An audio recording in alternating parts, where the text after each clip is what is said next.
So, good morning, everyone. So, today I'm going to be discussing about the basic fundamentals of programming. So, let's dive in to the introduction of two programming day. So, programming context. Programming is the process of designing and building executable computer programs to perform specific tasks. It involves writing code in a programming language, testing it, and debugging it.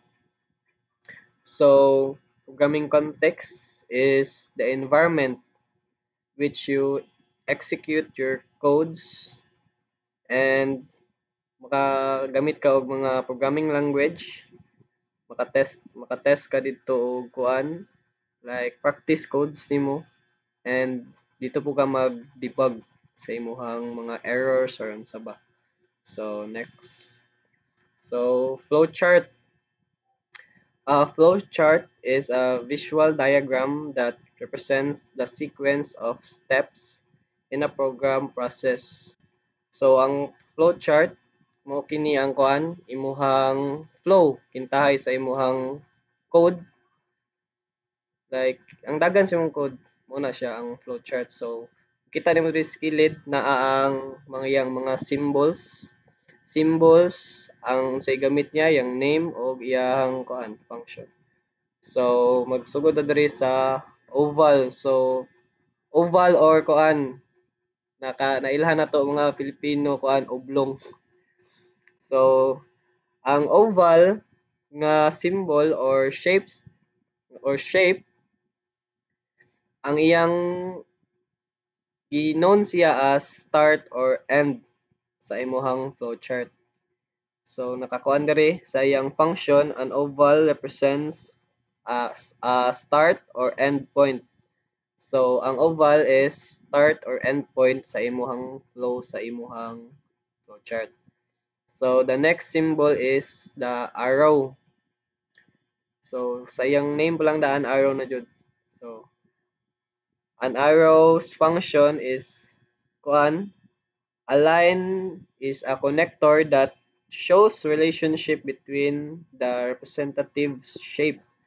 So ang arrow mo na siya ang mag-connect sa imuhang flowchart shape to shape. Kibali oval to kuan, oval to rectangle. So ang mag-connect ana na lang duha mo na siya ang arrow. So next is the pala parallelogram shape. This shape is responsible for the input and output of your kuan flowchart. Next is the kuan, the rectangle shape. Kani siya nga kuan shape mo ang nagrepresent sa imuhang process sa dagan sa imong code tahay. Kung say flow ana niya sa imong code, dira nimo ibutang sa rectangle nga shape. Muna ang gamit ana nga shape sa kuan sa imong flowchart. So the last symbol is diamond. So the diamond shape is the decision. So sa kita ninyo siyang function, a diamond indicates a decision. So decision means usually aning kuan, diamond kay kuan naman siya. Yes or no ra iyang decision jud usually. So kintabi butang kadra og kuan like magsulod ka sa kuan diamond og do you have your wallet? So ang diri nga kuan sa pikas niya nga like point nga kag yes. So kuan na blah blah blah. Sumpayan na yun nimo. Kuan ba na output or sa ba og no na subos sana. Basta kay decision siya usually nga ginagamit niya nga kuan nga pang decision is yes or no ra jud diri sa flowchart. So next. Excuse me. So pseudocode. So what is pseudocode? It is a human readable steps describing your code's logic. use plan before writing actual code. So, ang pseudocode is not an actual code jud. So sa kuan diri kita nimo sa ubos na sa picture, it's not an actual code but it helps planning before coding. So butang na jud nato nga kintahay nagbutang ka og listahan sa imuhang pinpoint kung aha ka moadto. Kibali tanawan diri sa kuan picture. So organize kuan. So example for making cup of tea. So mo na siya example sa kuan. Mga steps kay bali siya ba kay bali practice code siya nimo pero dili jud siya ingon nga code kay bali like human readable gani kung kanang basic ra bitaw siya nga practice kung unsay flow, kung unsay imong buot pasabot nga idagan sa imong code. Magamit ka og pseudocode. So pareha ni diri example no. So naghimo tahay ka og T. So you need to organize everything together, plug in kettle, put tea bag in cup, put water into kettle, wait for kettle to boil, add water to cup, remove tea bag, spoon or fork, add milk or sugar, then lastly is serve. Hapit-hapit to sila sa kuan flowchart pero ang kini jud siya kay kuan like dili ba jud siya actual ang katong flowchart kay kuan man mo naman jud to imong actual nga code nga imong mo nang gibuhatan jud siya og unsa jud tinuod nga flow. Ang kini siya kay practice so tayo siya kung unsay imong nahuna-hunaan sa imong code kung unsay imong buot nga pasabot. So next. So I put chart is input process and output. So an input chart organize your program's data flow clearly. So nani siya tulo ka parts. Ang iyang parts is input, what is what data is needed. So unsa ang data nga imong gi-need sa input. Mo na ipangayo sa input nga iyang kuan. Unsa nga data ang ipangayo. So process no unsa daw nga calculations ang need nga buhaton and output unsa ang result. So kuan sayo na siya. Kuan mura ra gyapon siya pareha ra tong uban.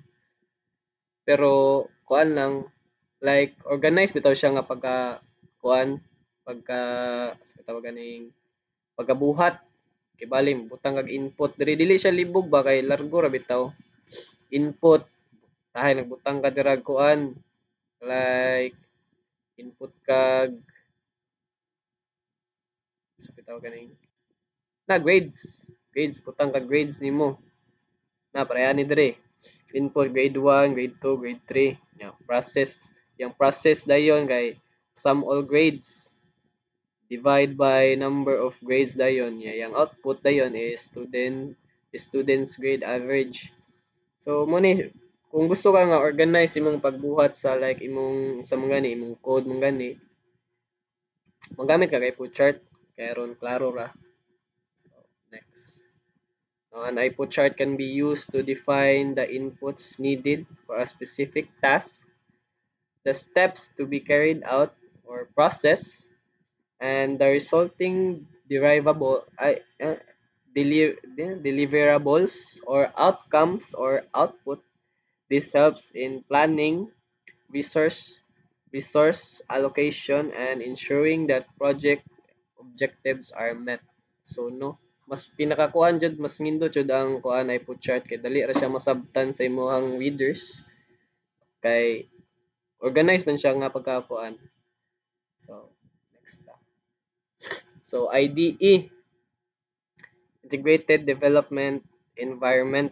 So an IDE is a software suite that consolidates tools for coding. So ang IDE dira ka mag-actual nga code jud. For example ani niya kay kaning VS Code, Eclipse or kanang online GDB nga mo among halos ginagamit sa among classroom.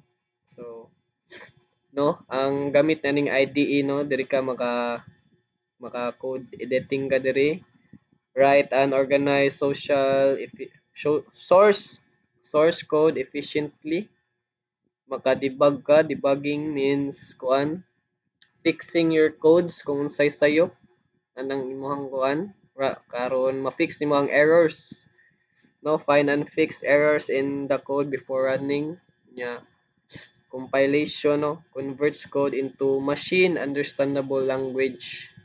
So speaking of language, natay duha ka language, Java and Python. Kini sila mo ni ang mga like common nga ginagamit bitaw sa kuan sa moto sa eskwelahan mo ni ginatudlo jud. So ug gusto ka mag-install og kuan Java, mag-download ka sa GDK from Oracle website